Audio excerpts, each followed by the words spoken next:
नमस्कार। दृष्टि आईएएस के इन न्यूज़ प्रोग्राम में आपका स्वागत है। आज का टॉपिक है रामानुजाचार्य और स्टैचू ऑफ इक्वलिटी। आइए इससे संदर्भित जो महत्वपूर्ण जानकारियां हैं उसके बारे में जानते हैं, लेकिन सबसे पहले देख लेते हैं कि आज की चर्चा के बिंदु कौन कौन से हैं। सबसे पहले बात करेंगे आखिर यह खबर में क्यों है, उसके बाद जानेंगे कौन थे रामानुजाचार्य, इसके बाद समझेंगे कि यह मूर्ति कहाँ स्थित है, और इसके बाद स्टैचू ऑफ इक्वलिटी इसे क्यों कहा गया इसके बारे में जानेंगे। तत्पश्चात विगत वर्षों में पूछे गए संबंधित प्रश्नों की बात करेंगे, पुनः महत्व की बात करेंगे, और सबसे अंत में रहेगा आज की चर्चा के आधार पर बना सवाल। चूंकि यह भारतीय विरासत एवं संस्कृति से जुड़ा हुआ विषय है, इसलिए इसे हम जीएस के पेपर 1 के अंतर्गत रखेंगे। तो आइए चर्चा की शुरुआत करते हैं और देखते हैं कि आखिर यह खबर है क्या। न्यूज आई है philosopher saint Ramanujacharya and the statue of equality in his honour. प्रधानमंत्री श्री नरेंद्र मोदी 5 फरवरी को हैदराबाद के बाहरी इलाके में संत रामानुजाचार्य की विशाल प्रतिमा का उद्घाटन करेंगे। इस प्रतिमा को स्टैचू ऑफ इक्वलिटी कहा गया है। आगे बात करते हैं कौन थे रामानुजाचार्य। रामानुजाचार्य को एक वैदिक दार्शनिक, संत और समाज सुधारक के तौर पर जाना जाता है। उनका जन्म 1017 ईस्वी में तमिलनाडु के श्री पेरम्बदूर में हुआ था। रामानुजाचार्य ने समानता और सामाजिक न्याय की वकालत करते हुए पूरे भारत की यात्रा की थी। रामानुजाचार्य ने वैदिक शास्त्रों पर कई भाष्यों की रचना की और 9 ग्रंथ लिखे, जिन्हें नवरत्न कहा जाता है।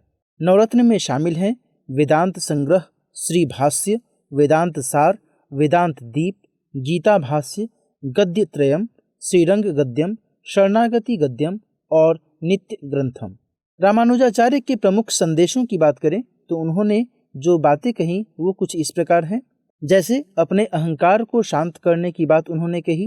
उन्होंने ये भी कहा कि भगवान की सेवा के रूप में सभी प्राणियों की सेवा करनी चाहिए।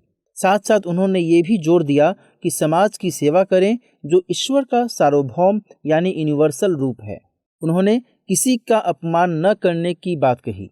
साथ ही उन्होंने मन और कर्म की पवित्रता को सबसे महत्वपूर्ण माना। आगे बात करते हैं स्टैचू ऑफ इक्वलिटी कहाँ स्थित है। स्टैचू ऑफ इक्वलिटी रामानुजाचार्य की 216 फुट ऊंची प्रतिमा है, जिसे पहली बार 2018 में प्रस्तावित किया गया था। इसकी स्थापना हैदराबाद के बाहरी इलाके में शमशाबाद के पास मुचिंतल में 45 एकड़ में फैली जीयर इंटीग्रेटेड वैदिक अकादमी, जिसे जीवा के तौर पर जाना जाता है, वहां पर की गई थी।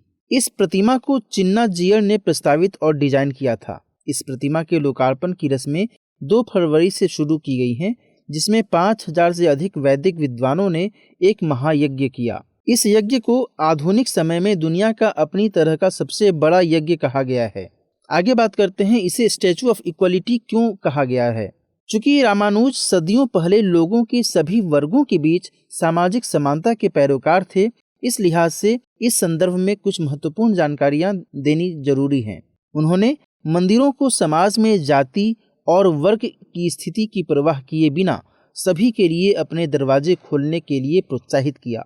यह एक ऐसा समय था जब कई जातियों के लोगों को मंदिरों में प्रवेश करने की मनाही थी। रामानुजाचार्य ने शिक्षा को उन लोगों तक पहुंचाया जो इससे वंचित थे। रामानुजाचार्य का सबसे बड़ा योगदान वसुधैव कुटुंबकम की अवधारणा का प्रचार करना था, जिसका अर्थ है पूरी धरती एक परिवार है। रामानुजाचार्य ने मंदिरों के मंचों से सामाजिक समानता और सार्वभौमिक भाईचारे के अपने विचारों का प्रचार करते हुए कई दशकों तक पूरे भारत की यात्रा की।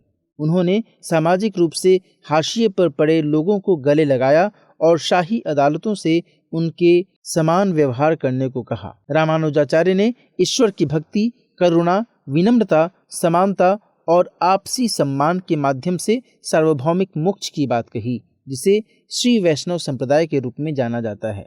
वैष्णव संत चिन्ना जीयर स्वामी के अनुसार स्टैचू ऑफ इक्वलिटी को रामानुजाचार्य के सामाजिक दर्शन और पूरी मानवता को गले लगाने का संदेश फैलाने के लिए डिजाइन किया गया है।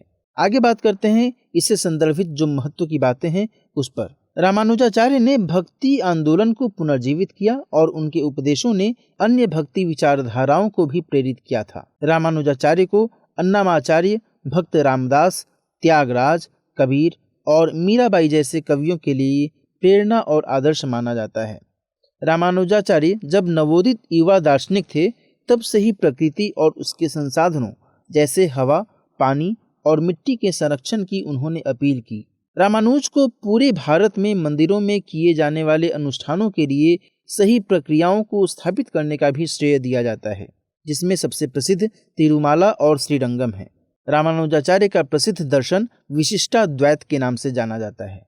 इसके अनुसार यद्यपि जगत और जीवात्मा दोनों कार्यतः ब्रह्म से भिन्न हैं, फिर भी वे ब्रह्म से ही जन्मे हैं और ब्रह्म से उनका उसी प्रकार का संबंध है जैसा कि किरणों का सूर्य से है। रामानुज के इस सिद्धांत में आदि शंकराचार्य के मायावाद का खंडन किया गया है। शंकराचार्य ने जगत को माया मानते हुए इसे मिथ्या बताया है, जबकि रामानुज ने अपने सिद्धांत में यह स्थापित किया कि जगत भी ब्रह्म ने ही बनाया है, परिणाम स्वरूप यह मिथ्या नहीं हो सकता।